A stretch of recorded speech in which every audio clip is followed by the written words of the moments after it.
I welcome you all with my love and respects. I welcome all the devotees, disciples, Samajis, Satsangis, Sri Mahants, Mahants, Tanidar, Kotari, visitors, viewers, everyone sitting with us all over the world. I welcome all of you with my love and respects. Just like we've started a new series, Autobiography of the Avatar, Nithyananda History, like today, August 5th, 2011, 12, 13, 14, 15, all these past years, on the same day, the available photographs, videographs of the incidents, whatever has happened, the past we are chronicling. I am personally starting a new series. The future, the next year on this day, what will be the Sangha? I'll start.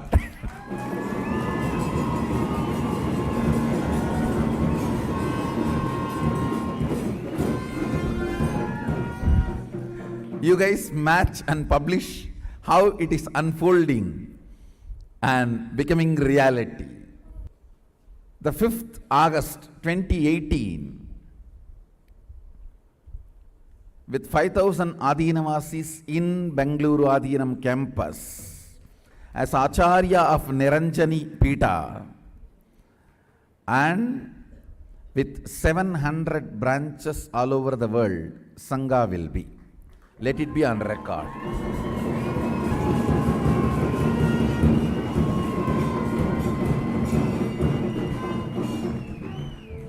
So now, every day, I'll give the glimpse of what will be the next year on this day.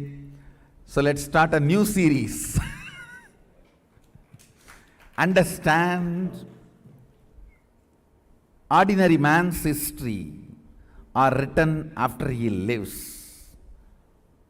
An incarnation, script is written first, then it is enacted.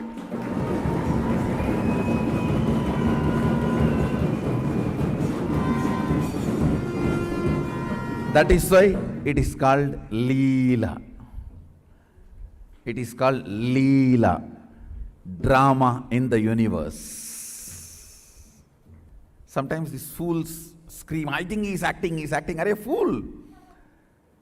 Not only I am acting, I am making this whole universe act.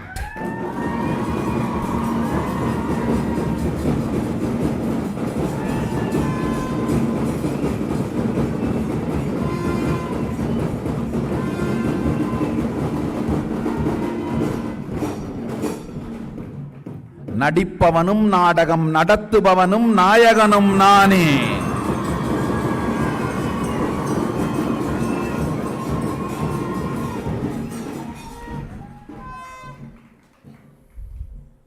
I do have some more beautiful mystical news to share with all of you, which will be proven in course of time with enough of other evidences, supporting evidences. Today, the moment I saw the Kailasa, I just remembered these few facts from the cosmic archives. See, whenever you see some person, place, you remember about that person and the place and all that from your memory.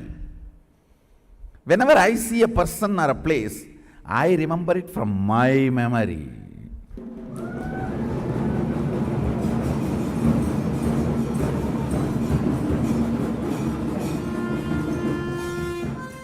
The moment I saw the Kailasa, first thing, how many of you have not seen the Kailasa there? I am not talking about the Kailasa here, Kailasa there, physical eyes, raise your hand. Soon we will have to do something.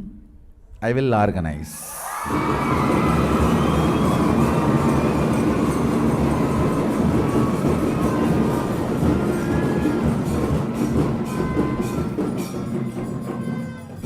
I commit with you guys, I will make arrangements and everything. Either I will physically accompany you guys or may not be, but I will organize the physical darshan of the Kailash. Only thing, if your health doesn't permit, I can't do anything. So prepare your health. Doctors need to certify. Your health need to be sound enough to go there. If your health is okay, I will not deny you for any other reason. We will organize and I'll now start working on it. I'll start working on it.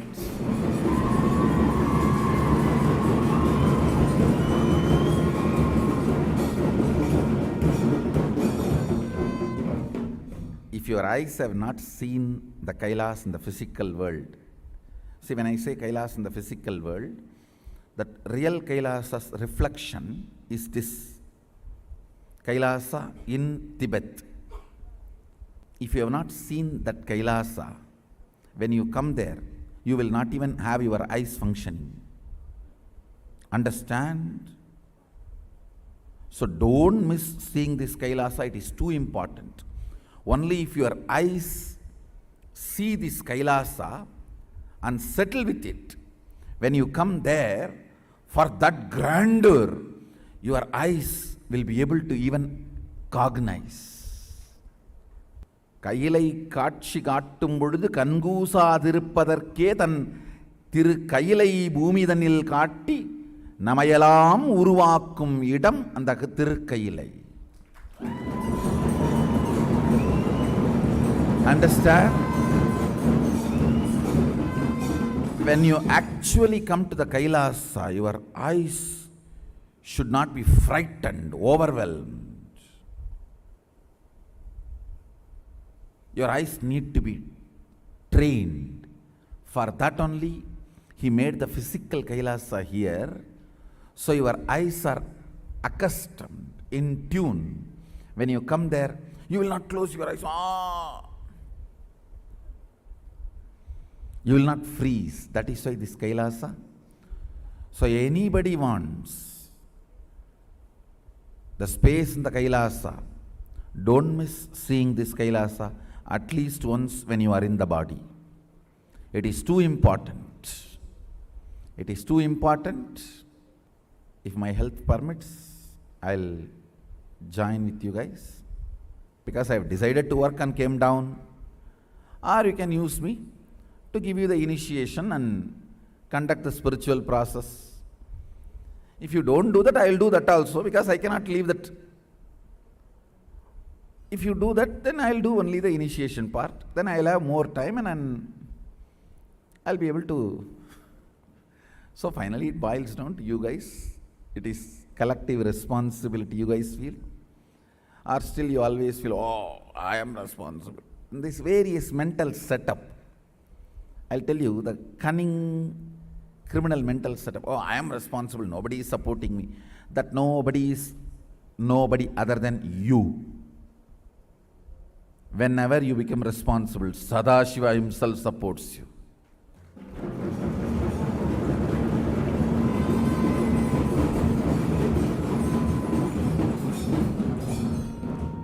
You can use me in any level you want, but I have decided to be useful as much as I can, in whatever way I can. This various cunning mental setup. Oh, I am taking responsibility, nobody is supporting me. That's the first cunning responsibility. Then next, collapsing. No, I can't do anything, that's all. I am useless, I am useless. Yes, if you say you are useless, okay, you are a patient. You need treatment. You will no way be useful for the universe, world.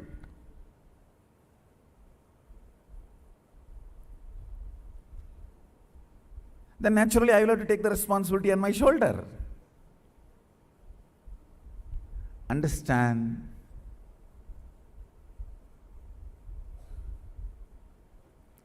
It is simple black and white. Intense activism, involvement, and deciding to make it happen. Nothing else is useful. Nothing else is required. The stamina, energy in the guts to make it happen. will persistence.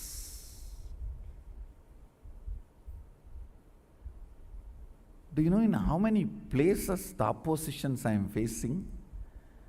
But I don't think even once, I don't feel cognized even once, nobody is supporting me.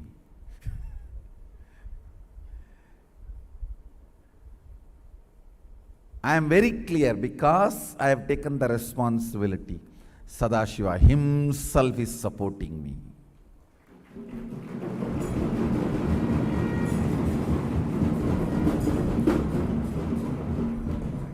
He himself is manifesting. He himself is doing everything. Understand, you will have in your inner space 10 choices. One, oh, I am trying every best, nobody is supporting me. One thought current. Loser. Losers don't sacrifice. Losers are the arrogant, abusive fellows. Out of arrogance and abusiveness, no sacrifice will happen. This is another one thought current. The one more thought current. Oh, if I take the responsibility, I am only questioned, I am not supported.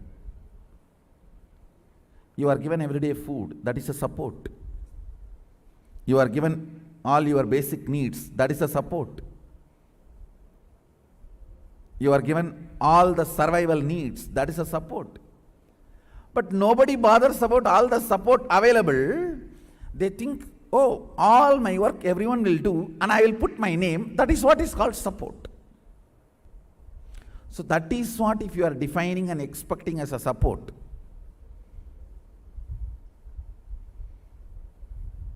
You will have Bodhaganas taking care of you.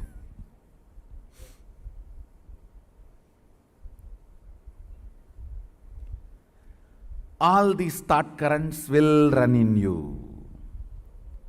It is you who need to decide to which thought current you are going to give life. To which thought current you are going to give life. You are an adult, decide to which thought current you are going to give life. Your life is going to be like that, that's all. To which thought current you are going to give life, your life is going to be like that, that's all. Understand? Somebody decided to have a Ganga Snan and started his journey from Rameswaram. Today he may not have Ganga. He may have only the streams in the roadside to take bath. But only if he does not dilute his vision, goal, at least after 1 year he will reach Ganga and have Ganga Snana. Today you may not be as you really expect you to be or as I really want you to be. You may not be. But only if you keep my vision for you alive and moving towards it, at least in next 1 or 2 years, you will be settled and radiating, manifesting that vision.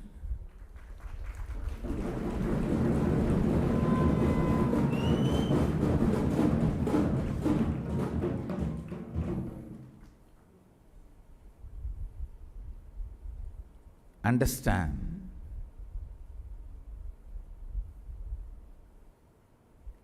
life happens to you when you decide to make it happen. If you are sitting, let things automatically come. Automatically only one thing will come, that is problems. Life happens to people who consciously decide. That is actually a good news. It comes to you only the way consciously you decide. Means what? You develop, you decide, you design. That's such a good relieving news. So I know there will not be any unexpected problems. That's a freedom. Feeling empowered. It is we who decide and design the life. To what you are loyal, that will be your life. To what you are integrated, that will manifest in your life. So the first thing I felt when I saw the Kailasa, everyone should go and see.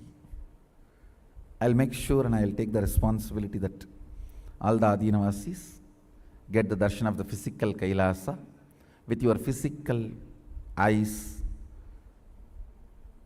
So your consciousness is ready. It's able to handle when you face the real Kailasa, that radiance. Your eyes don't shrink or withdraw, and it's able to handle the radiance. That's first. Second, the real Kailasa of the 11th dimension of the universe, or I can say that beyond the 11th, there is no 12th, it's like a beyond 11th, Dvadashanta. The dimension of the Kailasa as reflected in few places. The hill form reflected on the Kailasa, which is in Tibet. The Kalpataru under which Sadashiva is sitting is reflected on this banyan tree as this banyan tree.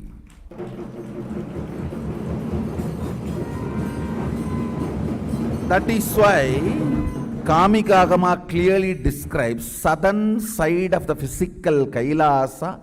Under the banyan tree, Sadashiva sits. Including Kapila, all the Saptarishis were around. Near there is a hill where 7 huge rocks representing Saptarishis. On those huge rocks, those Saptarishis were living and meditating. Sadashiva revealed the Agama under this banyan tree to all those rishis and Kapil Mahamuni. That Kamikagama Dhyana sloka describes this scene, understand. And during the Treta Yuga, Dwapara, when Sri Ramachandra came to south, he was living with Sita and Lakshmana during the exile in this Ramanagara. This is where the Kakashura Vata happened. That time, the Swayambhulinga under the banyan tree, now which we have in the name of Nithyanandeshwara Sadashiva, this was the Jyotirlinga available in this whole area. So he used to do puja every day here. This was his Ishtalinga, understand? He installed one more linga after killing Kakashuravata. After killing Kakashura, he has to install Shivalinga and do puja to remove the dosha. That Rameshwara is there in Ramanagara, in the temple itself. That is the first Rameshwara. The Rameshwaram in Rameshwaram is second Rameshwara. So the first Rameshwara is this. That was installed by him, but here, this was Swayambhulinga, which was there before. He used to worship this linga every day. He will come, offer puja worship, and under this banyan tree, Sadashiva revealed Vedas and Agamas and Upanishads to Sri Ramachandra. Listen, I'll collect enough of botanical and all the other evidences and establish this truth. And I'll do all the carbon dating and establish this truth. I'm not just making some random statements. Soon I'll establish this truth. And Sadashiva revealed Veda, Upanishads and Agamas to Sri Rama. Sita and Lakshmana once more under this banyan tree. Then again, after Sri Ramachandra went back to Ayodhya, victory, killing Ravana and winning and going back, Hanuman asked Sri Rama to teach the essence of the science of moksha. Then, with this whole team, Bharata, Shatrughna, Lakshmana, Sita and Hanuman, Sri Ramachandra goes into Nirvikalpa state and comes out under this banyan tree and explains all the 108 Upanishads as he received from Sadashiva and chronicles it. Understand, one of the important dimensions of Sri Ramachandra, he is the first organizer of Vedas. Nobody is talking about this dimension of Sri Ramachandra. Vyasa organizes much later. The first organizer is Sri Ramachandra. It is Sri Rama who talks about all the 108 Upanishads and 4 Vedas, the names of the Vedas and the Upanishads of those Vedas. The whole thing is organized and presented first time in the Vedic literature as the Muktikopanishad, 108th Upanishad, that was done by Ramachandra Prabhu to Hanuman. To Hanuman he reveals, you need to know, in Hindu tradition, the Shruti, the original scriptures, Smriti, is remembered. Only till Rama, the recognition and respect of the Shruti, even for Bhagavad Gita, it's only Smriti. It's only the part of Mahabharata, Idihasa, Purana. Only Muktikopanishad is respected and revered and accepted as a Upanishad, part of the Vedas. Understand? Sri Ramachandra is the last compiler of Shrutis. After him, no compilation has been accepted as Shruti, means Shastra. It is all only the Smriti, remembered, not revealed. In Hinduism, 2 types of scriptures: revealed scriptures and remembered scriptures. The revealed scriptures are Shruti, remembered scriptures are Smriti. Understand? The last revealed scripture is Muktikopanishad, that was revealed by Sri Ramachandra Prabhu to Hanuman under this banyan tree. That is why monkeys always live around our banyan tree. Understand? Never disturb those monkeys. They are here for pilgrimage to see where their master Hanuman achieved enlightenment. This place, Devi experienced oneness.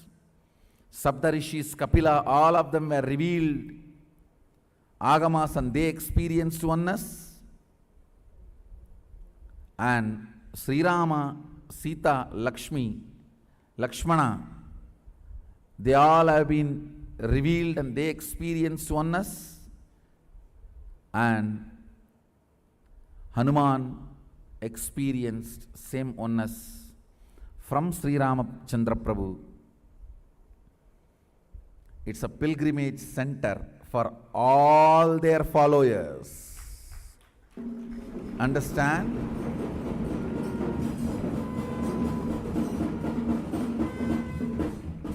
Just like followers of Shiva, followers of Devi, followers of Kapila come here for pilgrimage, darshan. All the followers of Hanuman, including all the monkeys, all of them come here for darshan. Darshan of this place to see where their Lord Hanuman became enlightened.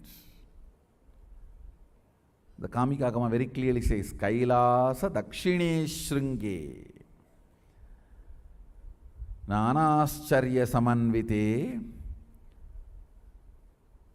On the southern summit of the Mount Kailasa, associated with multifarious wonders, is a seat under the full-grown Vatavriksha, which seat is thickly covered by which is exceedingly wide. The Vatavriksha should be translated as banyan tree. Actually, I'll describe this whole scene and carve it.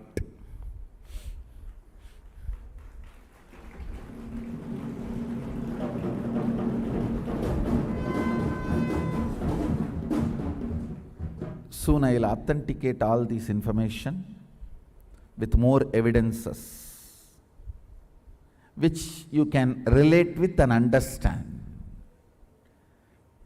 which your logic is able to cognize.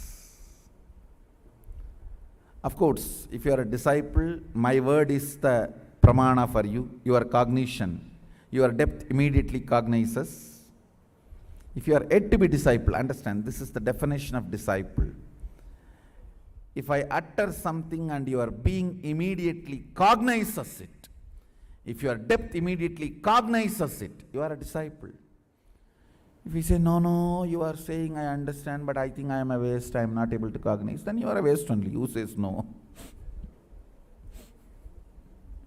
Then no doubt you are absolute waste. And you are not going to get any consolation from me.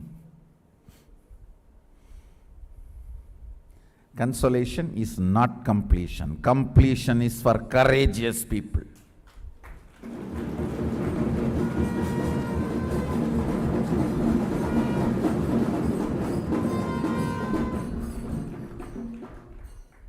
Completion is for courageous people.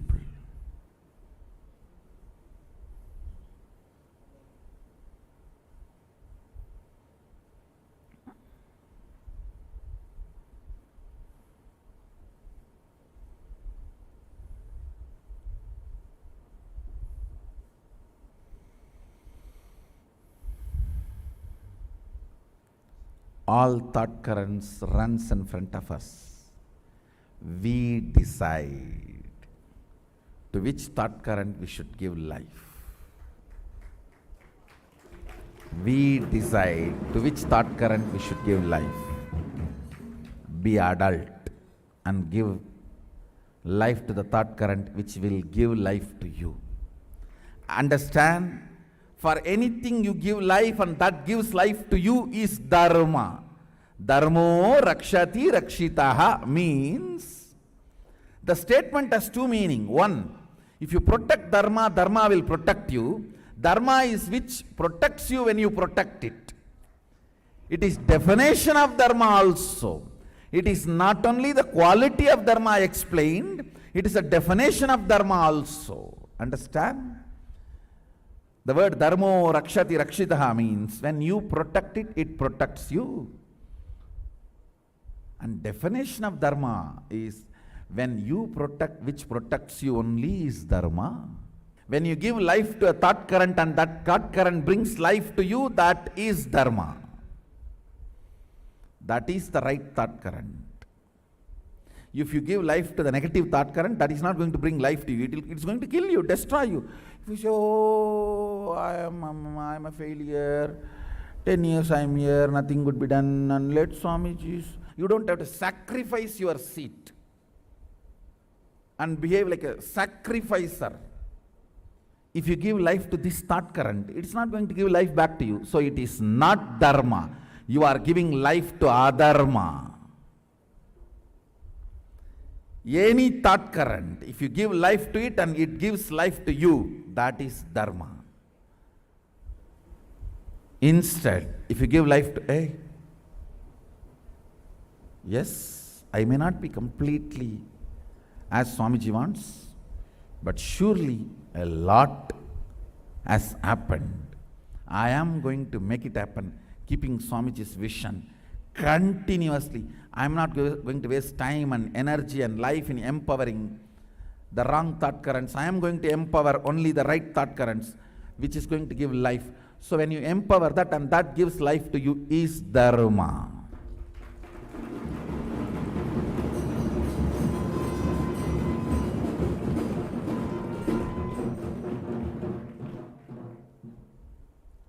Understand, losing is not cute.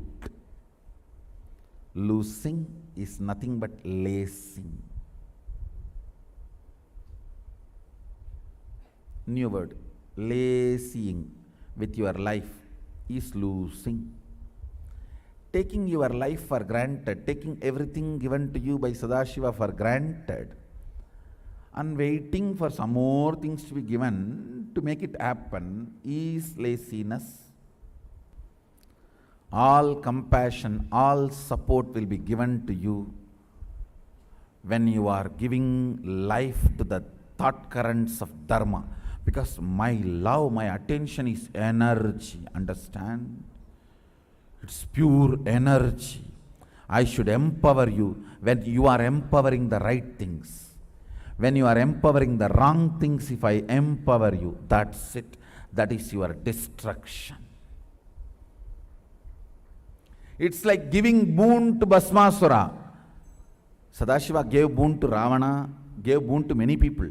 At least all others lived for quite a long time, only then died. This Bhasmasura, within few seconds of the boon, he destroyed himself. Because he got support for completely wrong thought current. Absolutely wrong thought current. But what can be done? That's what he wanted. Be Bhasmadeva, not Bhasmasura.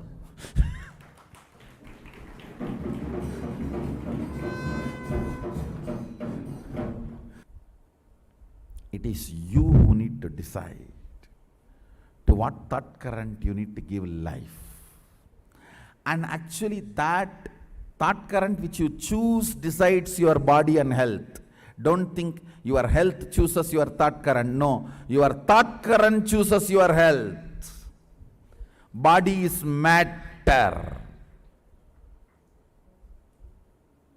Thought current is little more living matter, not consciousness, but living matter.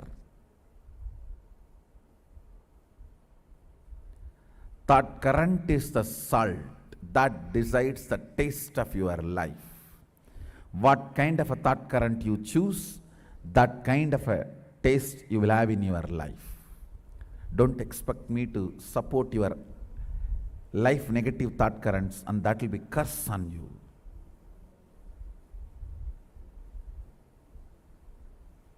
If you entertain dharmic thought currents, even my curse will be blessing on you.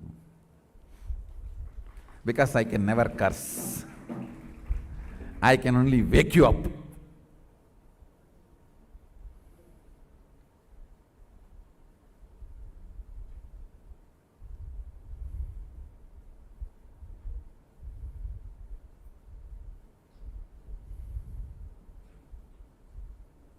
I saw a Facebook posting.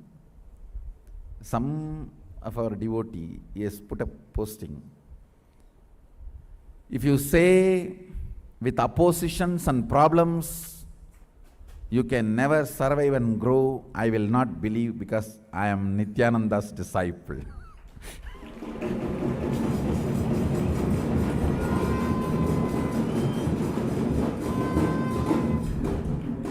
It is criticism, opposition. All the atrocities done to us has become a manure and fertilizer for us to grow.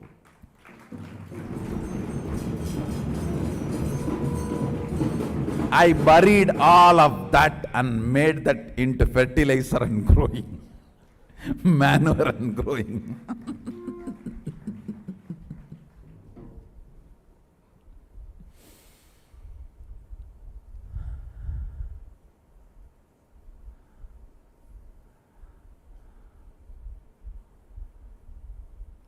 powerful passions of Bhumata, not lazy passions, active passions of Bhumata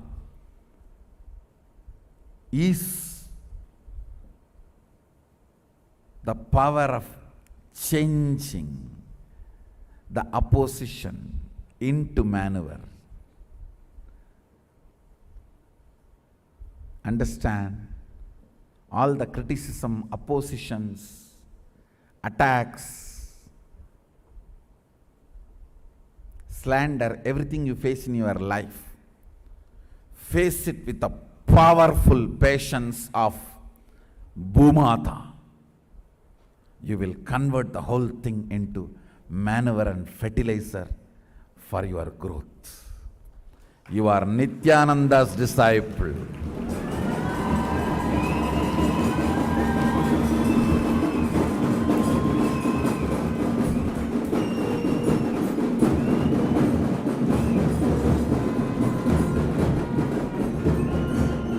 Essence of today's satsang: we don't believe criticism, opposition, scandals, attacks, slanders stop us reaching where we want, achieving what we want, because we are Nithyananda's disciples.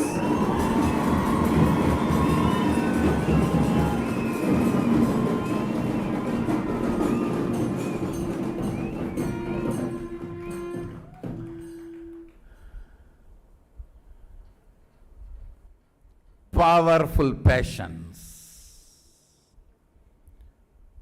Passions without losing the integrity towards our authentic identity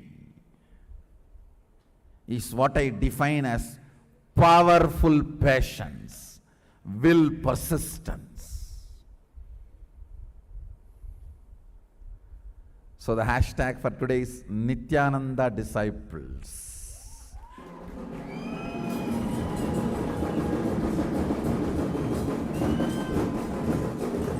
Share the essence of today's satsang on Facebook with hashtag Nithyananda disciples and tag me. That's it. So with this, I bless you all. Let's all radiate with integrity, authenticity, responsibility, enriching, causing, living Shuddhatvaita Saivam, Sadashivoham, the eternal bliss, Nithyananda. Thank you. Be blissful.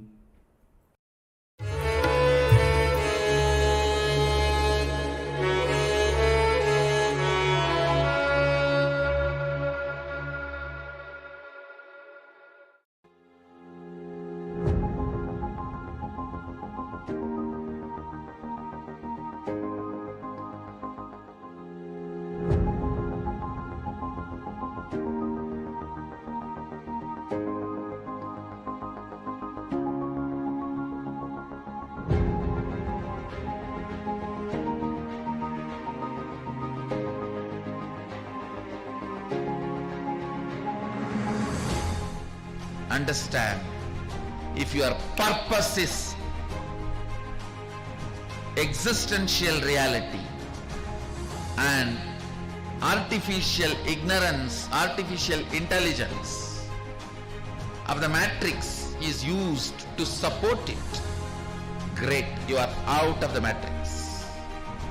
But if your purpose is artificial ignorance, even if you own the whole planet Earth, ownership idea itself is artificial stupidity.